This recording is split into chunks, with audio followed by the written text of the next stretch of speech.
اور یہ نتیجہ اللہ تعالیٰ کے قول وَكَذَلِكَ جَعَلْنَاكُمْ أُمَّةً وَسَطًا لِتَكُونُوا شُهَدَاءَ عَلَى النَّاسِ سے ماخوذ ہے۔ بظاہر تو اس آیت کا اطلاق عیسائیوں پر ہو رہا ہے جو پہچان لیتے ہیں حضرت صلی اللہ علیہ وسلم کو، اور اس وقت ان کی آنکھوں سے آنسو بہتے ہیں، اور وہ پھر خدا تعالیٰ کے حضور ایک دلی اقرار کر لیتے ہیں کہ ہمیں بھی آپ کی تصدیق کرنے والوں میں شمار کرنا۔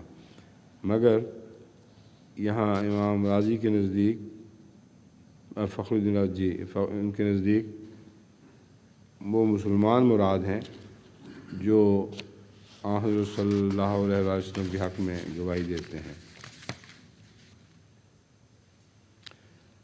فَاكْتُبْنَا مع الشاہدین کی تفسیر میں لکھتے ہیں ہمیں ہر اس شخص کے ساتھ لکھ لے جس نے تیرے انبیاء کی شہادت دی، اور اپنے بندوں میں سے ان مومن بندوں کے ساتھ لکھ لے جو ایمان رکھتے ہیں کہ لا الہ غیرک، تیرے سوا کوئی عبادت کے لائق نہیں۔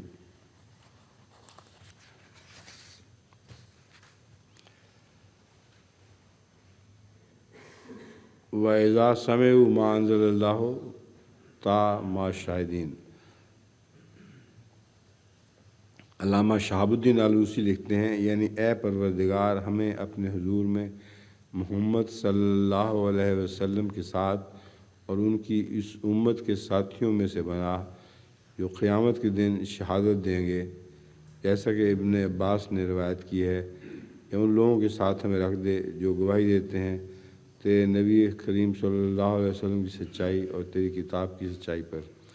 جو قیامت کے دن والا قصہ ہے یہ یوں ہی فرضی بات ہے، جو یہاں گواہی نہیں دیتا وہ قیامت کے دن کیسے گواہی دیتا ہے؟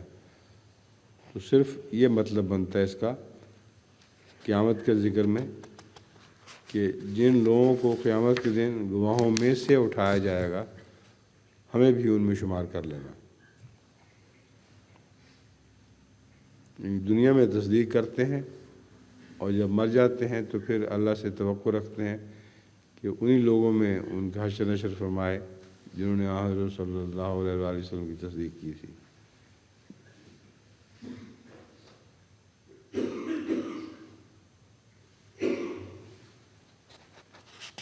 مرتبہ نوٹس میں تو زیادہ تر یہی بحث ہے کہ اعینہم تفیض من الدم میں کہ آنکھیں بہتی ہیں۔ آنکھیں تو نہیں بہا کرتی، وہ ڈیلے تو اپنی جگہ رہتے ہیں قائم، پانی جو دل سے جوش مار کے اٹھتا ہے وہ آنکھوں کے راستے بہنے لگتا ہے۔ تو یہ محاورہ ہے زبان کا، اور مختلف زبانوں میں اسی قسم کا محاورہ پایا جاتا ہے۔ سیلاب بہہ پڑا،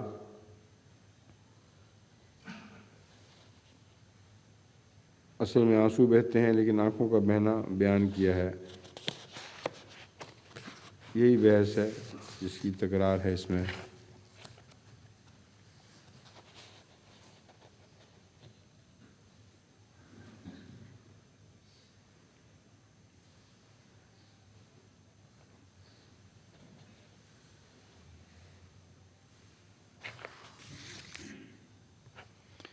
آگے پھر نوٹس میں نجاشی کے ملک میں صحابہ کی ہجرت کا ذکر ہے، اور یہ بارہا پہلے بیان ہو چکا ہے، اس کو اب دہرانے کی ضرورت نہیں۔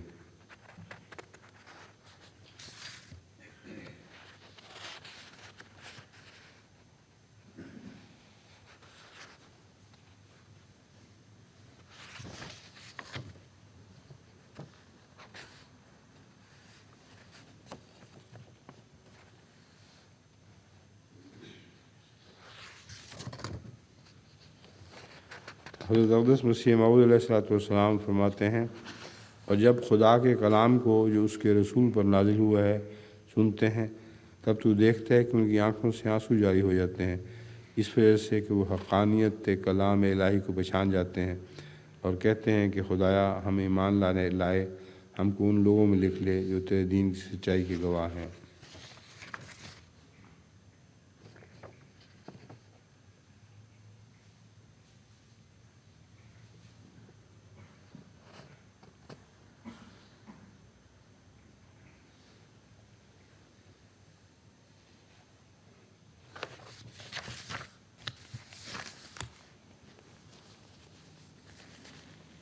آیت 50۔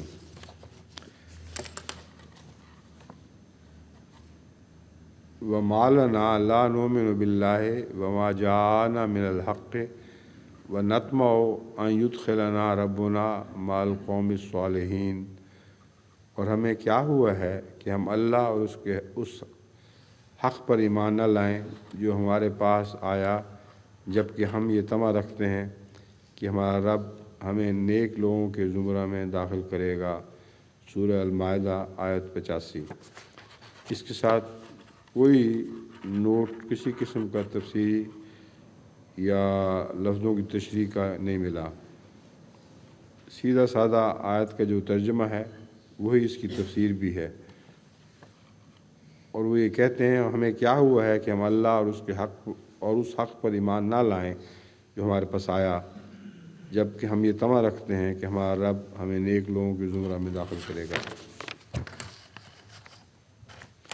تو جو طمع رکھتا ہے وہ پہچانتا ہے، جو طمع نہیں رکھتا کہ ہمیں نیک زمرے میں شامل کریں، ان کی بلا سے جو کچھ ان کے سر سے گزر جائے ان کو کوئی فرق نہیں پڑتا، یعنی فرق تو پڑتا ہے لیکن احساس نہیں ہوتا اس فرق کا۔ آیت 86۔ فَأَصَابَهُمُ اللَّهُ بِمَا قَالُوا جَنَّاتٍ تَجْرِي مِن تَحْتِهَا الْأَنْهَارُ خَالِدِينَ فِيهَا وَذَلِكَ جَزَاءُ الْمُحْسِنِينَ، بس اللہ نے اس بنا پر جو انہوں نے کہا ان کو ایسی جنتیں ثواب میں دیں جن کے دامن میں نہریں بہتی ہیں، وہ ہمیشہ ان میں رہنے والے ہیں، اور احسان کرنے والوں کی یہی جزا ہوا کرتی ہے۔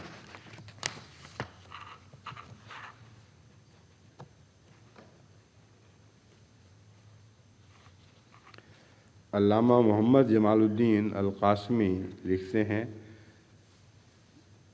کہ یہ 4 آیات جو مسلسل بیان ہو رہی ہیں یہ نجاشی اور ان کے ساتھیوں کے متعلق ہیں۔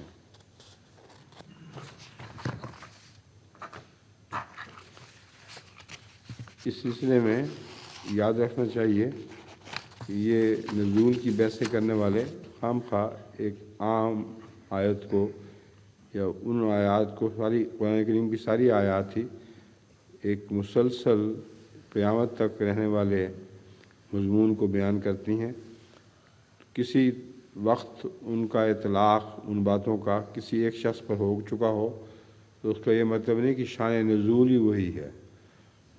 شان نزول صرف یہ ہے کہ اللہ نے انسان کی دائمی ضروریات پوری کرنے کی خاطر قرآن کریم کو نازل فرمایا، جو قیامت تک کی ضرورتیں پوری کرتا رہے گا، اور اس کی کوئی آیت بھی نہ منسوخ ہوئی نہ کسی دوسری آیت کی ناسخ ہے۔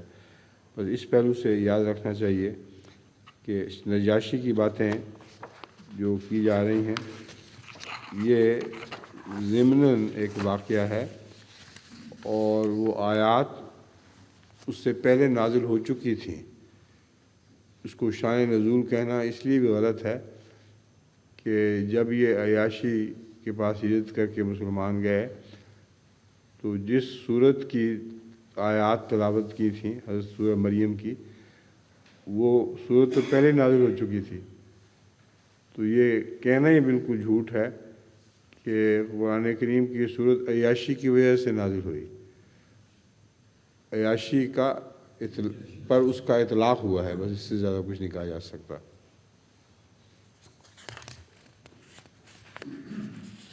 آیت 87۔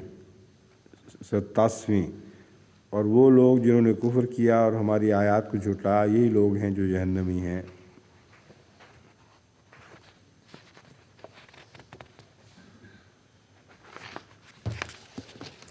الجحیم کے متعلق مفردات میں ہے الجحمت، آگ بھڑکنے کی شدت کو کہتے ہیں، اور اسی سے الجحیم ہے جس کے معنی دوزخ یا دہکتی ہوئی آگ کے ہیں، اور جہمت النار سے بطور استعارہ جہم وجہہ من شدت الغضب کا محاورہ استعمال ہوتا ہے، جس کے معنی غصہ سے چہرہ جل بھن جانے کے ہیں، کیونکہ غصہ کے وقت بھی حرارت قلب بھڑک اٹھتی ہے۔